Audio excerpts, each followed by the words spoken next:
All right, so I see a couple new faces I've not seen in sessions before. So I'm Hailey Taylor. I was in the opening session if you did not hear my introduction, but my position is Associate Dean of Curriculum and Assessment. Brand new position this summer. I'm also brand new to Iowa Central. So I have, I guess, almost 6 months underneath my belt. So I feel like I'm still learning a little bit more every single day. There's lots of pieces of the puzzle here. I do not teach at Iowa Central. I know there's quite a few full-time staff members that are also adjuncts, but that is not me. But I do come from a K-12 education background, so I am very familiar with teaching and all the hard work that you guys put into all your planning, instructing in the classroom, outside the classroom. So thank you for everything that you do. It does not go unnoticed. Today we are going to talk about rubrics. So I am just curious if you guys currently use rubrics in your classroom. Is it something that you're wanting to use? Do you dabble with it a little bit? So if you just want to type in the chat or kind of share out loud how you feel about rubrics right now. I haven't really used rubrics. I usually write out an assessment and expectations and points, and the evaluation standards. Then we discuss it in classes. I teach graphics technology and web technology, so they have to present and talk. But I can see the value in a rubric, so they can actually see this is where you lost points specifically, and this is how you can improve. So that's why I wanted to take this session. Perfect. Well, sounds like you're in the right place. So good. Thanks for joining us, Jake. Anybody else?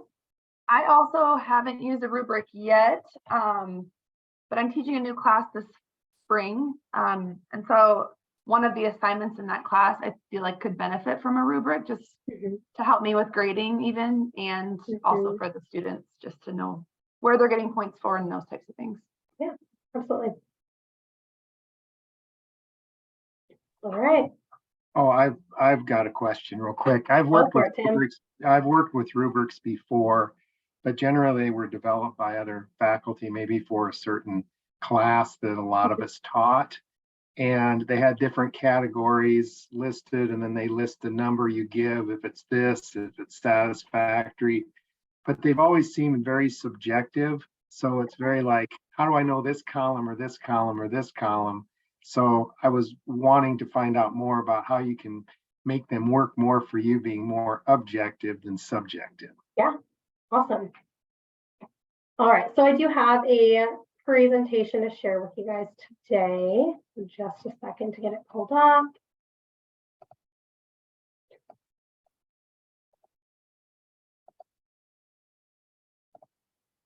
Oh, there we go. All right, so talking about rubrics, I know that I am huge into like outcomes. I know you guys use them in your classes all the time, your course outcomes, your course objectives. So I figured like a good way for us to start is to talk about the faculty learning outcomes from this session. So these are the things that, I know we have 45 minutes, so we're just gonna kind of like dabble in each of these. So you don't feel like you have to necessarily be an expert in it, but hopefully by the end of the session, you will understand and be able to explain the importance of assessment. I think you guys will all be able to knock down out of the park. Number two, understand and explain the definition and importance of rubrics. Number three, describe holistic and analytic rubrics. We'll talk about two different rubrics in this session. Hopefully you'll be able to just kind of like describe the differences between the two of those. And then hopefully at the end, we'll have a little bit of time to either work through or at least talk through developing rubrics for your courses to help you evaluate student performance of your course outcomes. So that will be our 4 main focuses today. I want to start off by talking about assessment and the importance of assessment. So I touched on this in the opening session, which is awesome, but rubrics and assessments go hand in hand. Assessments help us determine whether the goals of education are being met or not. So if you have an expectation outcome for your students, assessing them will be able to determine whether they are meeting that outcome or not. And it also provides diagnostic feedback. So it tells us exactly like what is working, what is not, and allows us to improve our instruction based on that data. It also allows students to view learning as a process and helps them develop and use strategies to help them meet their own learning expectations as well as your learning expectations. We know that our accrediting body, the Higher Learning Commission, requires an assessment process for continuing education. Weave is what we use here at Iowa Central that helps provide evidence that we are continuously working towards improving instruction and learning. So a rubric, we're just going to first talk about what a rubric is. What I decided to do is I went to a few different university websites and I pulled what their definition was. So I think before we kind of talk about our own and what we see as a rubric, I just think it's always interesting to hear other perspectives and what other people think. So I'm not going to bore you with my voice and read all of these. So I'm going to give you about 2 minutes or so if you just want to go through and read the 3 different rubric definitions, because we are going to have a short discussion about what parts we agree with and what parts we disagree with after this.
All right, so what I'll have us do next, let's just start with the parts that we agree with.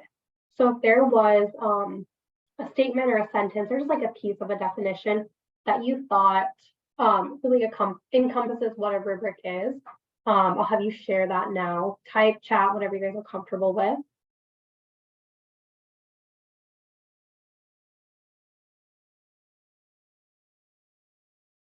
I like the on the far right from the University of Colorado.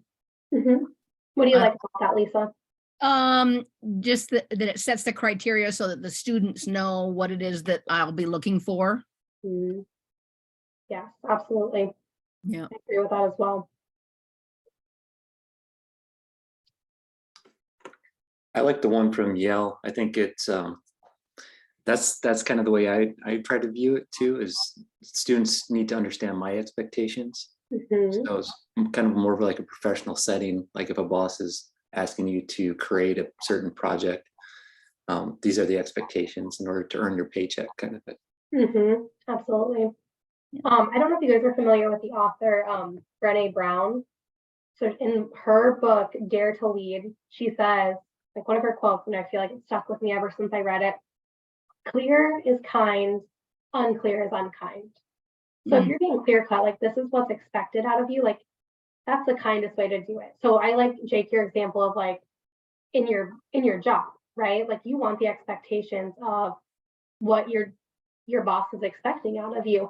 And if they don't give you those expectations, or if they're not very clear and they're not communicating those expectations, then you might not be meeting them and not even know that you're not meeting them, right?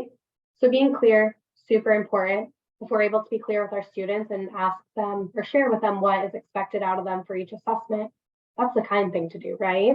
We're setting them up for success. Whereas if we're not communicating what is expected out of them, then we're basically expecting them to fail, right? How can they read our minds and know what we want out of them without sharing that? Michael shared that the University of Colorado Boulder one sums up his current understanding of what a rubric is. Do you guys want to go ahead and choose which rubric definition you think is the best? So we'll say this is 1, 2, and we'll do 3. Okay,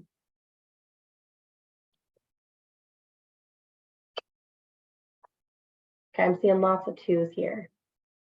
2, 3. So there isn't a right answer, right? I told you I just went to different websites and I just kind of pulled just because I was curious how other universities, how they describe their rubrics. So if I were to be put on the spot to describe what a rubric is, this is what I would say. So again, this is a personal definition. This isn't like the end all be all, but a rubric is a tool that provides students with continuous, objective, and constructive feedback. Rubrics allow students to better understand which outcomes and objectives are being assessed. They give students an opportunity to comprehend what constitutes good performance and identify where they need to improve, which results in continuous student improvement. Without a rubric, assessments provide scores with little meaning or feedback.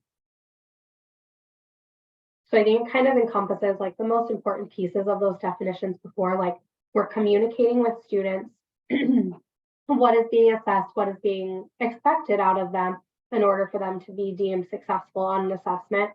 And then I think a huge piece of it is that students are able to look at that rubric and use it as feedback to be able to identify like, oh, I got, a 2 out of 3 on this, and this is why I missed a point. What can I do next time to improve my score and just improve my overall skills and knowledge, right?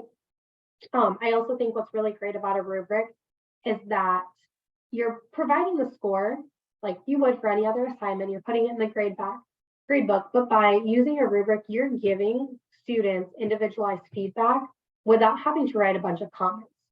So we'll look at examples of rubrics here in a minute, and I'll talk a little bit more about that. So there are, dozens of benefits to using rubrics. These are, again, in my personal opinion, the top 5 most important benefits of using rubrics. So this is kind of like my slide on why you should try to use rubrics in your courses. So first off, communication. Like I know as a grown adult, as a professional, that communication is super important to me. And whenever people lack communication skills or forget to inform me on something like that, that's not beneficial to me in any way, shape, or form. So I know that communicating and almost like over communicating to our students is important. So it creates a common framework and the expectations, and they are clear cut. They are given to the students. They are written out. They know exactly what is expected of them. So I think depending on your course, depending on your students, they might want it in paper, a paper rubric, and they might want it posted on campus. You guys know your students better than I do, so think about what's going to best benefit them, but making sure that they are receiving a copy of the rubric. Another benefit is that it increases consistency in grades. So I know whenever I used to teach, if I were to grade my students during my lunch break versus if I took my work home that night and was grading them at 10 p.m. before bed, I was a different instructor. I was grading them differently based on, my environment, how I was feeling, anything like that, if I was just to assign a random score. So if I were to use a rubric, regardless of where I'm grading, what time of day, what mood I'm in, it's consistent. The same criteria for every single student. If you're not looking at the student names, you can still go through, you're going to grade them and you're going to grade them unbiased.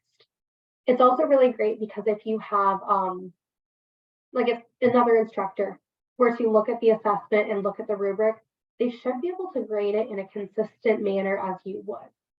So unbiased, consistent way to grade our students.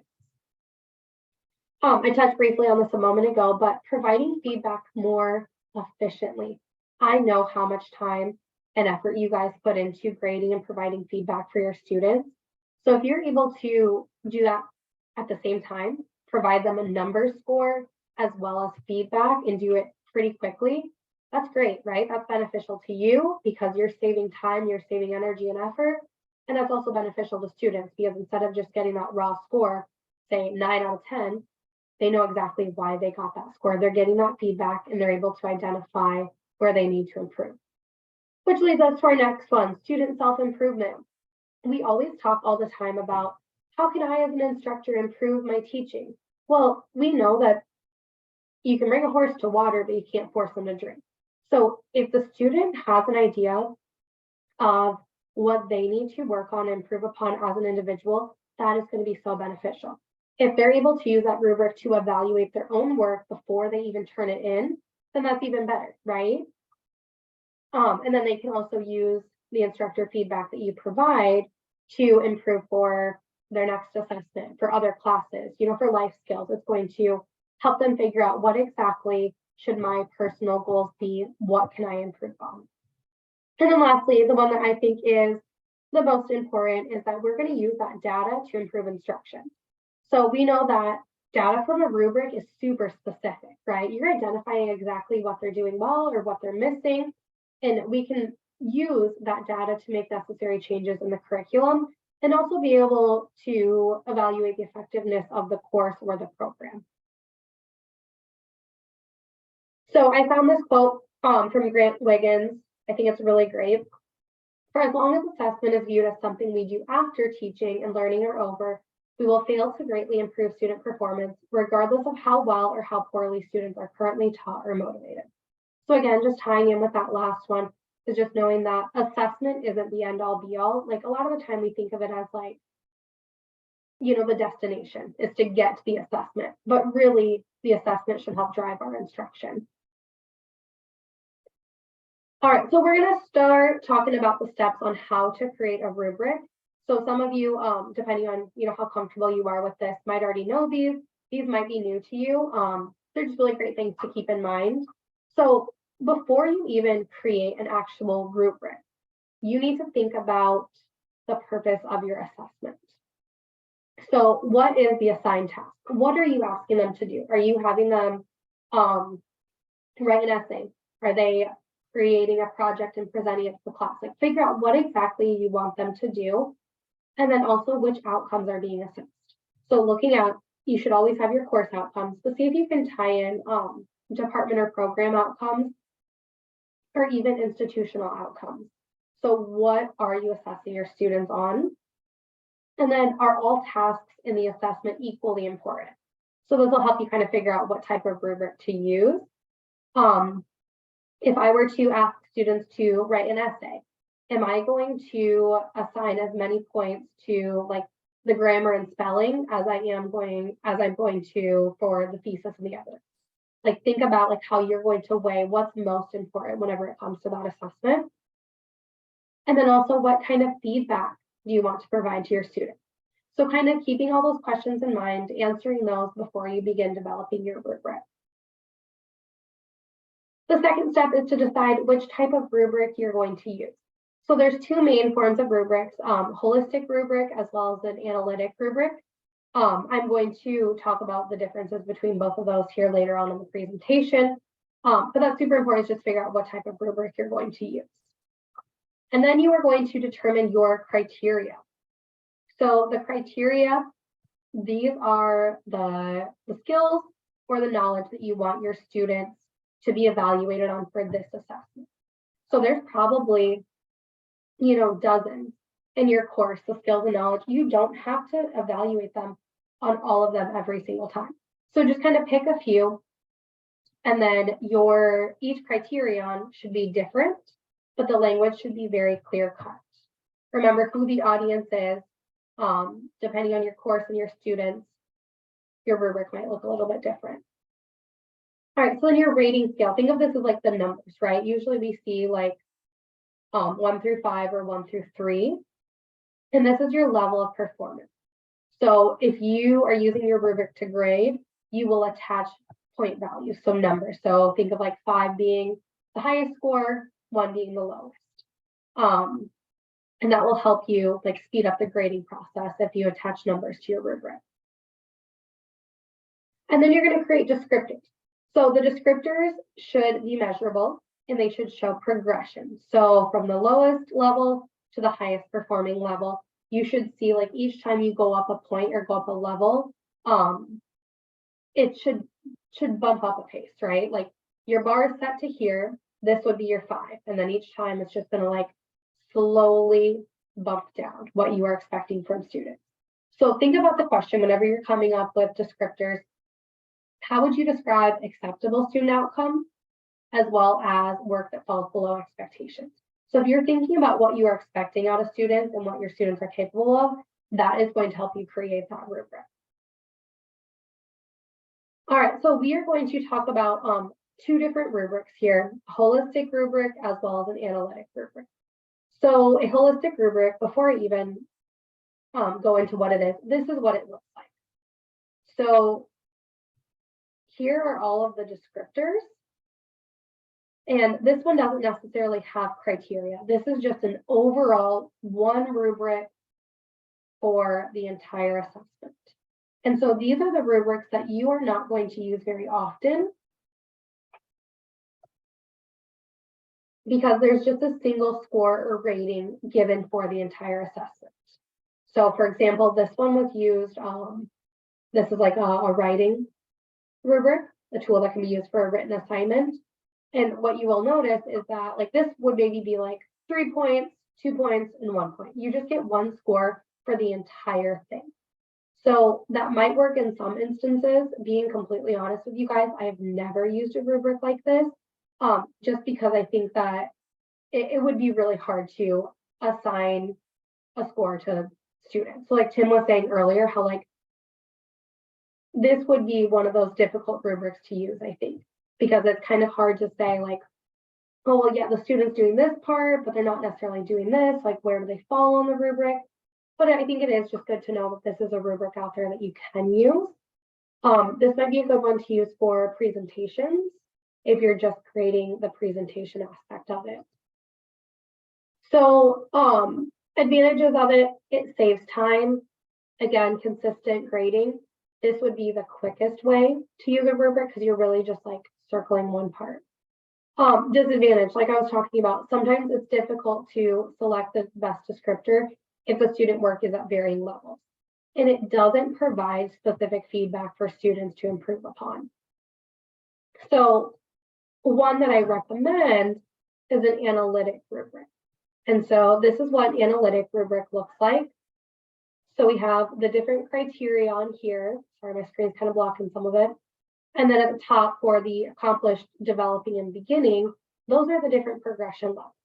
So we see that whenever we go to grade our students, they might be at a 3 for their thesis, a 1 for their writing style and organization, and maybe a 2 for their evidence. So there's the different scales that you can use. And by using this, if I were to go through and if I were to circle this for the student knows that their thesis statement fails to establish the direction of the essay. They know exactly what they need to work on. And if I have more comments, I can always write them off to the side. So advantage, it provides feedback on both their strengths and their weaknesses. They know what they're doing well, they know what they need to improve upon, and it can also be weighted based on the importance. We'll talk about that here in just a second.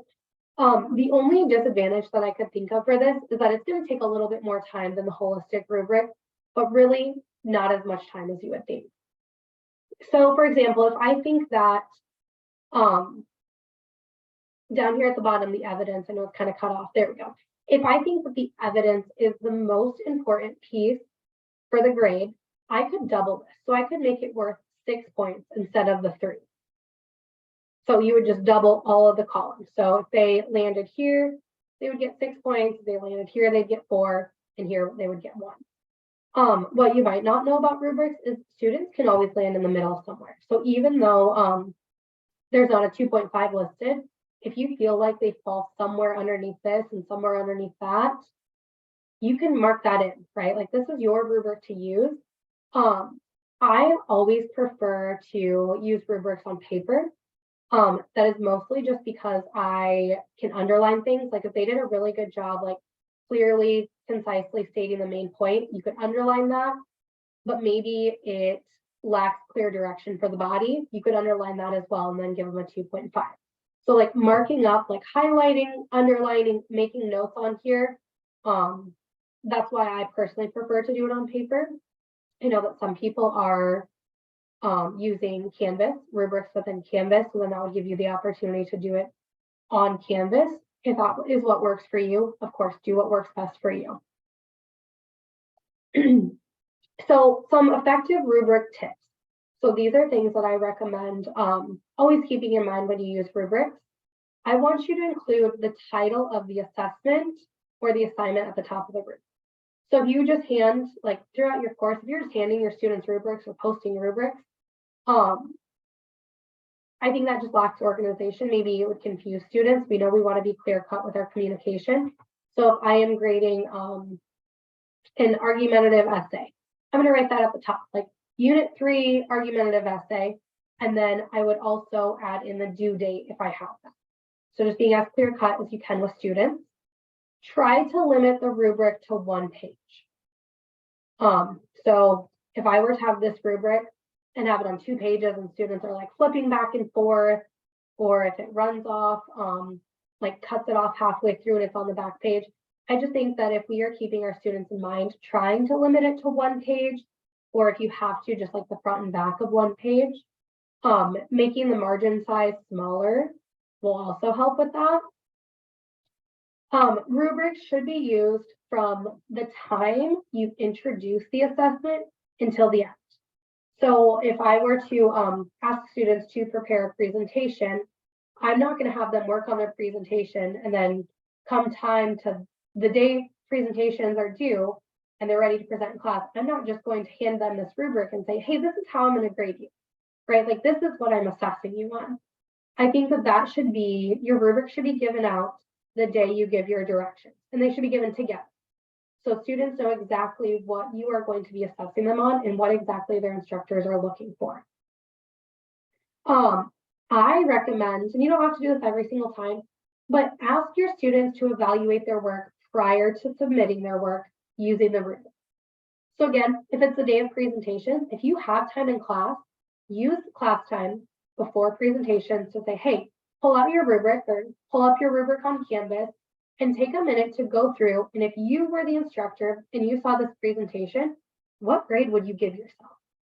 And if they're able to go through and identify where they need to make improvements, they can hopefully make those improvements before they submit their assessment or before they present their project. So going through, it gives them time to make those last minute improvements. Down here, it's kind of getting cut off, but use rubrics for peer review sessions. So whether that's time in class or whether they're emailing their presentations, however you can find to fit it in, ask your students to peer review one another's using the rubric. Because again, that's clear cut, right? You're having them analyze the student's work based exactly on how you are going to grade that student.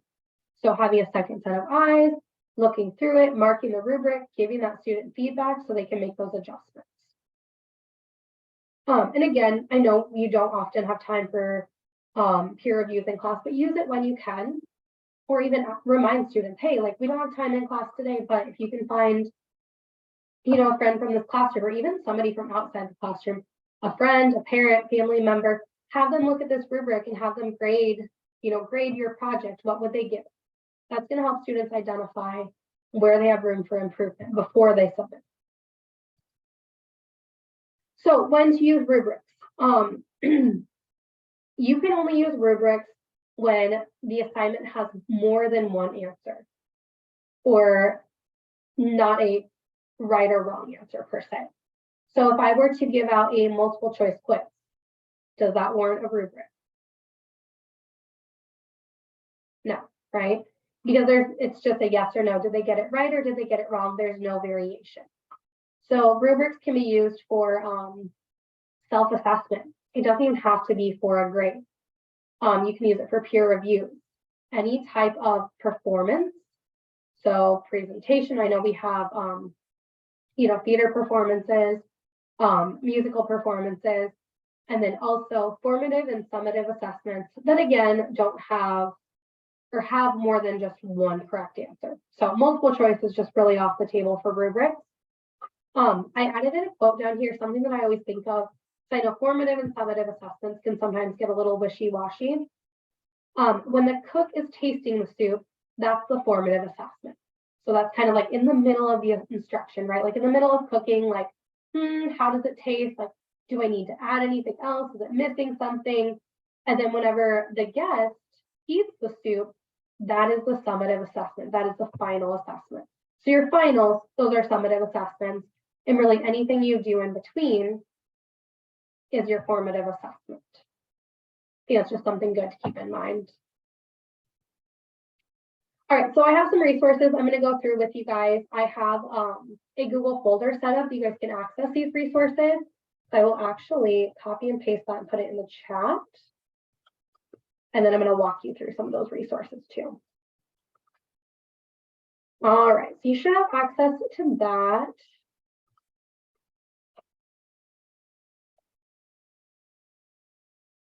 All right, so resources I'm going to kind of show you today. I have the presentation here. Here is a template for an analytic rubric.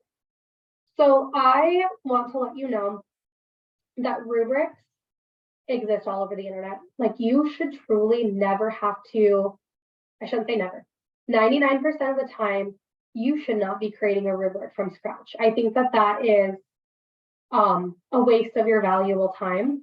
I think that you can always use even just a template, right? Just something that is kind of fill in the blank.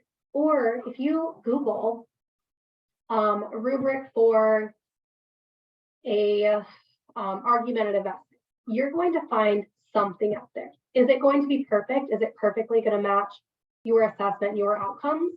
Probably not, but at least you have something to start with. Because I know sometimes the hardest part of creating a rubric is, what language should I use? How do I communicate my expectations to students? So sometimes, even if we're just looking at another rubric in another tab and we're creating our own, we can still use that as a basis to create a clear-cut rubric.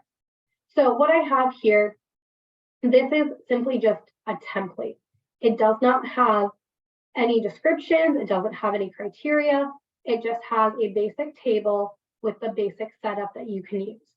So you are welcome. You have just read access to all of these. You can go through and you can download it as a Microsoft Word document, and you can go in and you can start plugging in whatever you want.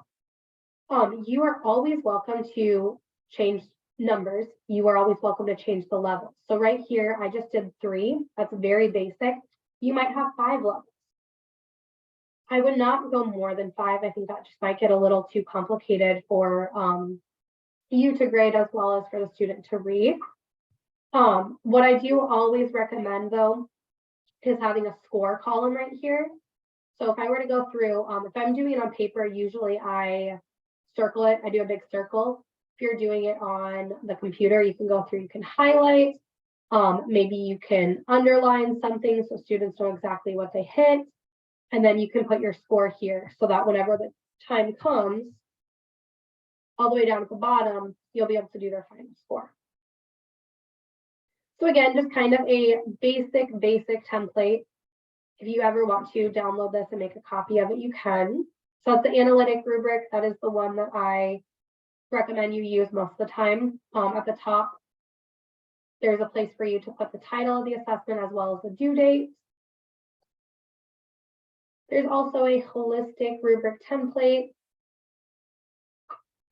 What I think is beneficial about this one is that there is, like, I added a column for, or I guess a row, I should say, for no response. So I know whenever I was teaching, there were students who just didn't do it. I think it could be beneficial to add that in right here as well. Because whenever you're circling, if you feel like it doesn't match the 1, sometimes it's nice just to have the 0 there. And if that's something that you feel like you're seeing often in your class, the students just aren't attempting part of the project or part of the assessment, you can add in a 0 column there as well. Or you always have the opportunity just to like make a note right here and give them a 0.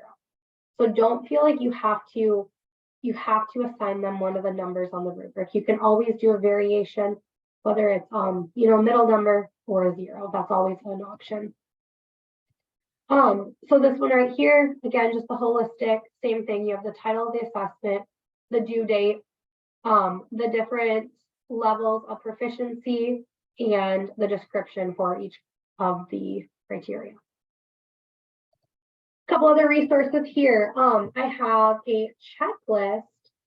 So this comes from Arizona State University. Again, I'm all about using resources if you can find them. Like, why are we reinventing the wheel here? So Arizona State University has a checklist. You can go through and see, like, hey, is my analytic rubric good enough to use? So does that have performance levels, labels, descriptors, criteria? It goes through and just kind of gives you like a yes or no. Does my rubric hit this? I think that could be a good resource for you to use. And then speaking of resources, right here, I have tons. So I have spent far too much time accumulating this list of resources for assessment and then also rubrics. So I have, these are different websites you can go to, as well as here are some examples. So like an online discussion, oh goodness, a rubric for assessing student participation. So these are all great just to start with. And again, you can always Google rubrics. So this right here, is anybody familiar with Rubistar? So I've seen this used in a couple classes. This is not a secure website, but I know it's used by instructors. So we're gonna go through with it. So you can use this to create rubrics, and you can share the link with your students, and you can also find rubrics. So I have personally never created a rubric using this, but I've seen rubrics. So you can search, we're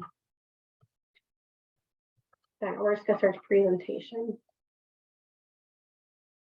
Oh, okay, so maybe not. Okay, like I said, not super familiar with it, but I do know that you can use it to create rubrics as well as find other rubrics that have existed. So I know whenever I've just gone to just the Google search and I've searched up rubric for X, Y, and Z, it will usually pop up with this website here. Okay, so there's 5,000 rubrics for this one. And then, so we can do, just click on this one. We'll see what it looks like here. Okay, so this is what they look like on this website.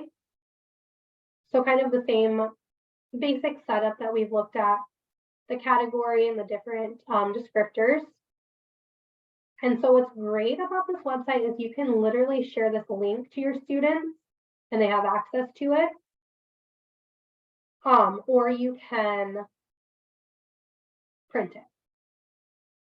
And again, if you just want to have this pulled up on one tab and then start another tab and just use it for the language or the setup, you are more than welcome to do that. So don't feel like you have to completely start from scratch. Like for example, sentence structure. If you're doing anything with writing, like this is a very basic way to analyze your student work. So don't feel like you have to start from scratch and you have to, figure out what wording you're going to use for every single criteria. Try to find something out there that is beneficial to you. I would also recommend asking feedback from your students, right? So after you give them the rubric and they look through it, ask them if there's any questions, ask them if there's anything that you need to clarify. And then of course, after you use it to grade their work, ask them for their feedback, right? Like they are your audience. And if they have suggestions for you, I would recommend that you use them. I am also always a resource for anything assessment and rubric related. I know that today we really just touched on kind of like what rubrics are and kind of the general setup, and that wasn't specific for your courses at all. So I know they're going to look very different. You guys all teach very different courses. So if you, once you, I should say, get to the process of where you're going to create rubrics for your class or make adjustments to your rubrics, please feel free to reach out to me, even if you just want like a second eye to look at, like, hey, how does this look? Do you think that this is going to work for this assessment? I would be more than happy to help you with that. So we have about 5 minutes left. You have, hopefully all have access to this folder here. This is something that you can bookmark. You can feel free to download anything, save anything that you think you'll use. Do you guys have questions, comments, concerns, anything regarding rubrics at this time? I feel like I just like buzzed through that because I was worried I was going to run out of time, but we are here with 5 minutes left. So the floor is yours now. What can I help you guys with? I'll ask a question. Go for it, Tim. Has to do with the grading aspects. So you go through and you assign a number to each of the criteria, and you can have a score from, let's go to the simplest. You have, you can either have a 9 as the very best or a 3 is the lowest. So do you give like the people with a 3, an F, the ones with the 6 or middle, a C, the grade, the A, how do you break it up so that it's fair? Because you want to give the students, you know, value for what they've done. Mhm. And is a rubric more to help guide them to become better, and we don't need to look at it as a way for actually giving a numerical grade?